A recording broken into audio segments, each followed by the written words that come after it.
It is possibly the biggest metro area construction project that you've never heard of. A plan by Denver Water to enlarge this reservoir and build a massive new dam about 10 minutes from Boulder. Denver Water says it needs the water for Denver residents, but neighbors say years of construction will ruin their lives. And tonight, Denver 7's Jace Larson goes 360 on what's called the Gross Dam expansion.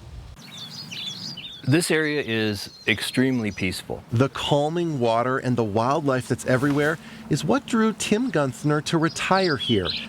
The views just outside of Boulder are stunning. This place will shake apart. Now, he stands to lose it all, he says. Denver Water says that it needs to enlarge Gross Reservoir to meet the needs of our growing metro. But is constructing a taller dam and a bigger reservoir the best answer? Tonight, we're going to hear perspectives from neighbors Tim and Stephen, whose homes are near the massive, soon-to-be construction site. Plus, we'll hear from this environmentalist who says the whole thing's going to kill the Colorado River. But don't judge before you hear Denver Water's side of all of this. And you're also going to hear the view of this environmentalist who explains why he changed his mind about the whole project. Let's enjoy some more beautiful Colorado views as we go 360.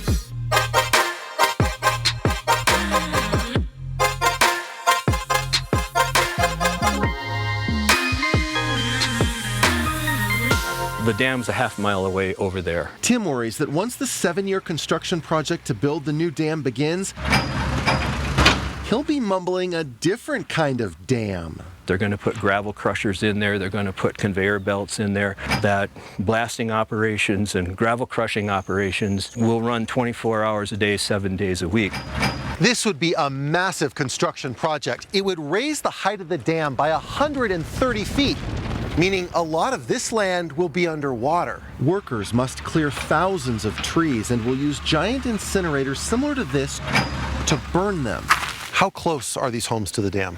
We're literally just a few hundred yards away. Stephen Robinson's perspective is a lot like Tim's, but he's also focused on another kind of resident.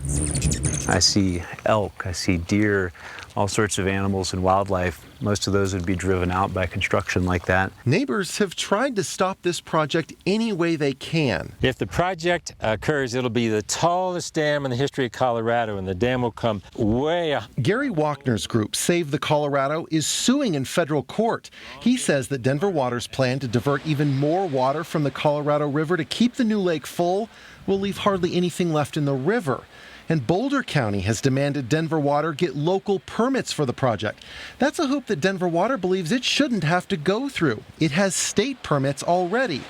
And then there's this argument. If climate change intensifies the way the climate change scientists indicate it will, this water won't exist in Colorado. And he also points to this tweet by Denver Water's CEO saying usage is going down even as the number of customers is going up. I am the Gross Reservoir Expansion Project Manager for Denver Water. Jeff Martin says we simply need more water storage, even as we're trying to conserve. Experts suggest there's going to be 5 million more people in Colorado by 2050. Denver Water has 90% of its storage lakes west and south of the metro. Only 10% is up north.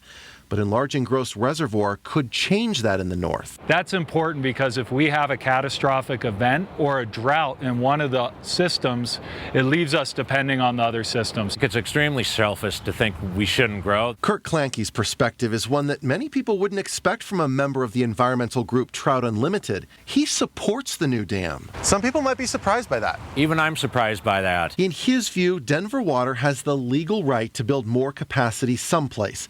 He says Gross Reservoir is the best option. Raising an existing dam has far less environmental damage than building a new one somewhere else. He says that Denver Water has agreed to do something it's never done before, put significant effort into protecting the Colorado River. You see, when it's hot out, river temperatures rise if there's only a little water flowing downstream. Denver Water has now agreed to keep water in the river during those periods and work to fill the lake during spring runoff when there's plenty of water. Historically in Grand County, we've hated Denver Water, and they've hated us. I have faith now because that Denver Water and the Denver Water we have today are not the same Denver Water. I see a culture changing. Residents say they just can't envision dealing with all that construction noise, especially when, get this, the water from the lake won't even come out of their taps. We derive no benefit from it. We only pay the price of having this thing in our county. In Boulder County, Jace Larson, Denver 7. Wow, it's a great conversation. And what if this was happening in your backyard? Listen, if you think we missed a key perspective on our report, let us know. 360@thedenverchannel.com, or you can join the conversation on the Denver 7 Facebook and Twitter pages.